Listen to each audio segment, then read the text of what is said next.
Okey bang, apa masalah phone abang ni? Ni pasal apa yang ada hitam-hitam ni? Apa dia ni?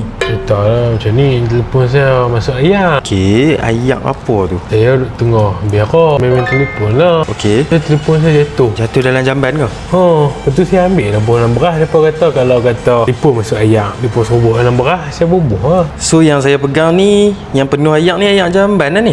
Lebih kurang macam tu lah. So abang nak saya buat apa ni dengan handset abang ni? Nak repair tau. Sebab saya dah rendam beras ni dah banyak hari dah. Banyak hari dah. Lepas tu dia tak okey juga. Patut bau ni. Macam apa tu hitam-hitam ni apa?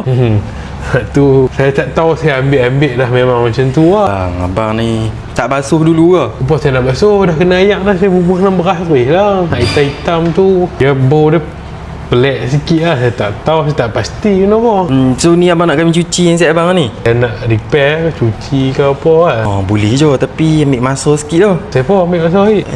Nak kena melalui proses, nak kena samak dulu semua. Awak nak samak bang, hak ni bukan tek enjing, hak ni tek saya. Tak abang lah saya kena samak dulu ni, tangan-tangan saya semua ni. Saya tak ada telefon ni, saya nak pinjam telefon abang boleh tak? Saya berak ni. Alamak, nak terbirak pula tu. Satgi handset saya masuk dalam tandai pula. Kalau abang nak beli boleh Beli lah.